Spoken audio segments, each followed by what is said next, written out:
कि देखें पिछले बहुत अरसे से हम मुसलमान दो तरह के सिस्टम्स के अंदर फंसे हुए रहे। यानी मैं पिछले 3-4 सालों की बात नहीं कर रहा, लड़ा से कि पिछले हम 100 सालों की बात कर रहे हैं। एक लेफ्ट का कम्युनिज्म और एक वेस्ट का लिबरलिज्म, इसी में हम फंसे रहे। जो सेंट्रल एशिया पे जिन पे कब्जा हुआ था लेफ्टीज का, वो सिस्टम के अंदर जकड़े गए। 1945 के बाद जब ब्रेटन वुड सिस्टम बनता है तो मुसलमान दुनिया, उसके बाद जिनको पहले आजादियां मिल चुकी थी, कुछ को 45 के बाद मिली, उनमें से अक्सरियत ने जो लिबरल हेजेमनी है उसको एक्सेप्ट करना शुरू कर दिया। लेकिन अब हालत यह है कि 1991 के बाद जो कम्युनिज्म है वो खत्म हुआ, एज अ सिस्टम डिफीट हो गया। और लिबरलिज्म, अच्छा ये कम्युनिज्म कहां डिफीट हुआ? अपने स्पिरिचुअल होमलैंड में, सोवियत यूनियन में, जिसके बाद सोवियत ब्लॉक टूटा, कई रियासतें आजाद हुई, सारा वो हिस्ट्री आपको पता है। और लिबरलिज्म कहां पे नाकाम हो रहा है? अपने स्पिरिचुअल होमलैंड में। इटली में इस वक्त एंटी लिबरल गवर्नमेंट है, वोटों से आई है, जबरदस्ती नहीं आए। यानी कि लोग लिबरलिज्म से इतने तंग हैं कि उन्होंने एक एंटी लिबरल गवर्नमेंट को वोट इन किया है। हंगरी में एंटी लिबरल है, ऑस्ट्रिया में एंटी लिबरल है, पोलैंड में एंटी लिबरल गवर्नमेंट आ चुकी थी। उसके बाद मुल्क की 3 बड़ी लिबरल पार्टीज ने मिलकर इल्हाक किया, लेकिन फिर भी बड़े थोड़े से मार्जिन के साथ उन्होंने वो पावर में आए। लेकिन बाय लार्ज लोग आज वहां पे एंटी लिबरल हैं। ब्रेक्जिट हुआ जो कि एंटी लिबरल मूवमेंट थी। ट्रंप 2 दफा इलेक्शन जीता एंटी लिबरल रेटरिक पे। यानी लिबरलिज्म स्लोली उसका डिक्लाइन, 2006 से दुनिया में लिबरल डेमोक्रेसीज मुसलसल डिक्लाइन पे जा रही हैं, मुसलसल डिक्लाइन पे। और उसका इनएविटेबल इंपैक्ट है कि जो सेकुलरिज्म है वो भी डिक्लाइन पे जा रहा है। तो आज अगर हम कहते हैं कि अमेरिका में न्यू कंजर्वेटिव गवर्नमेंट है, तो असल में वो किस चीज से इंस्पायर्ड है? क्रिश्चियनिटी से, कि वहां पे एक मजहबी रुझान रखने वाली हुकूमत की इब्तदाई शक्ल हमारे पास आ गई है। कैमला हैरिस का वो बड़ा मशहूर इसी इलेक्शन, ये जो ट्रंप जीता है, इसके कैंपेन में आपने सुना होगा कि एक आदमी ने आके हैरिस के जलसे में Jesus peace be upon him के हवाले से कोई ईसाई नारा लगाया, जिसके जवाब में उसने कहा कि you are in the wrong gathering. कुछ इस तरह के अल्फाज थे उसके, कि तुम गलत जगह पे आए हुए हो, कि ये मजहबी लोगों की जगह नहीं है, तुम्हें कहीं और जाना चाहिए था। नतीजा क्या हुआ? मजहबी लोग इलेक्शन जीत गए वहां पे। ट्रंप की अक्सरियत जो उसका वोट बैंक है वो मजहबी लोगों का है। Same goes in Italy, same goes everywhere, जहां पे भी ये कमजोर हो रहे हैं। इंडिया की एग्जांपल आप देखें, वहां पे हिस्टोरिकली 1948 से कॉन्स्टिट्यूशनली वो एक सेकुलर मुल्क, लेकिन अब 2014 से तेजी के साथ वो एक हिंदू राष्ट्र की तरफ शिफ्ट कर रहा है। उसकी पॉलिसीज को आप देखें, उसकी पब्लिक पॉलिसी देखें कि किस तरफ जा रही है, गवर्नमेंट में किस तरह के लोग बैठे हुए हैं। बीजेपी जो कि पॉलिटिकल विंग है आरएसएस का, उसी आरएसएस का जिसने 1925 में ये कैंपेन स्टार्ट की थी कि हमने हिंदुस्तान को हिंदू राष्ट्र बनाना है, एक हिंदू रियासत बनानी है। 100 साल का उनका प्रोजेक्ट था, 2025 आ गया है, ऑलमोस्ट वो कामयाब हो चुके हैं उसमें। तुर्किया की एग्जांपल लें, बजौरे ताकत उसको सेकुलर किया गया, लेकिन आज का तुर्किया 30-40 साल पुराने तुर्किया से बहुत डिफरेंट है।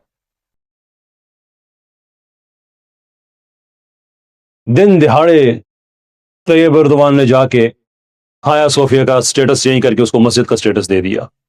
किस तुर्किया में? जहां पे मस्जिद में अजान भी अरबी जुबान में नहीं हो सकती थी। उसमें मैं छोटी छोटी एग्जांपल्स दूंगा आगे आपको कि जब किसी मुल्क को, इस्लामी मुल्क को सेकुलराइज किया जाता है तो क्या होता है। लेकिन मैं आपको अभी एग्जांपल्स दे रहा हूं कि दुनिया किस तरफ कैसे चेंज हो रही है। तुर्किया इस्लाम की तरफ वापस आ रहा है। सेकुलर ईरान ऑलरेडी इस्लाम की तरफ आया 1979, ठीक है, फिकी खिलाफत अपनी जगह पे, लेकिन वो एक सेकुलर गवर्नमेंट थी शाह ईरान की, जिसके खिलाफ इनकलाब वहां पे आया। ईरान की एग्जांपल देख लें, तुर्किया की एग्जांपल देख लें, हंगरी की एग्जांपल देख लें, ऑस्ट्रिया की देख लें, इटली की देख लें, अमेरिका की देख लें, इंडिया की देख लें। दुनिया में जितने बड़े बड़े पावरफुल हमें मुल्क नजर आते हैं, या पावरफुल ब्लॉक्स के जो मुल्क हमें नजर आते हैं, वो सारे के सारे सेकुलरिज्म को छोड़कर अपने अपने ओरिजिनल सिस्टम्स की तरफ चल जा रहे हैं।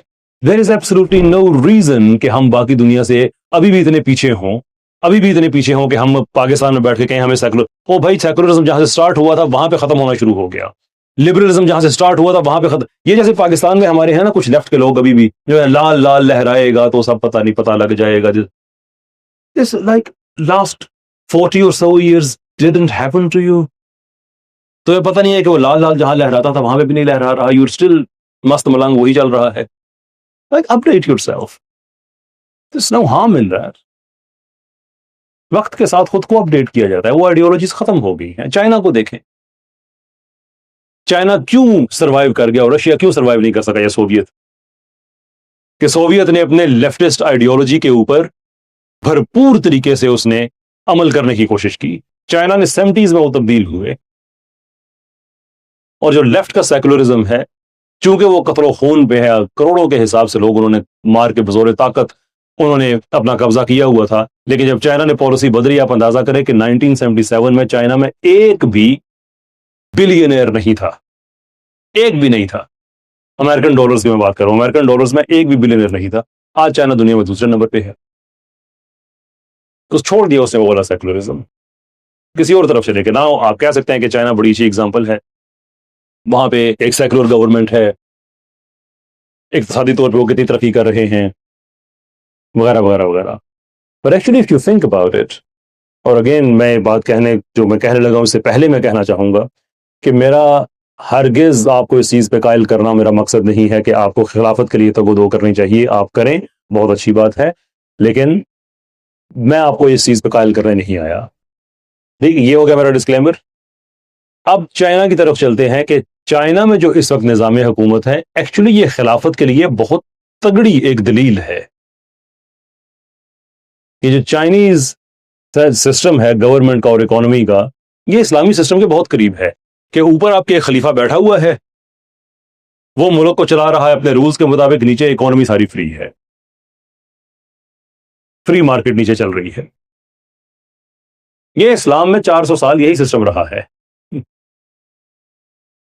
जाहिर सी बात है वो एथियस्ट लोग हैं, मैं ये नहीं कहता कि वो आप खिलाफत की इंस्पिरेशन ले, लेकिन कुछ लोग कहते हैं ना खिलाफत कैसे चलेगी।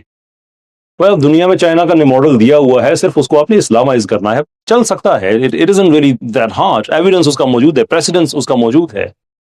बहरहाल इसके बावजूद आप ये देखें कि इस वक्त चाइना में जो लोग रिलीजियस टेंडेंसीज की तरफ जा रहे हैं, कि कम्युनिस्ट पार्टी वहां के सियासी मामलात, मजहबी मामलात में जो हर चीज में स्याह सफेद की मालिक है, लेकिन आज जो कम्युनिस्ट पार्टी की मेंबरशिप है वो चाइना में मेजोरिटी में नहीं है। वहां पे जो लोग क्रिश्चियनिटी की तरफ कन्वर्ट हो रहे हैं, वो उनकी तादाद असल में कम्युनिस्ट पार्टी की मेंबरशिप से बढ़ चुकी है। इनके हर मुल्क में कहीं स्टेट लेवल पे, कहीं अवामी लेवल पे सेकुलरिज्म आहिस्ता आहिस्ता रिसीड करता जा रहा है।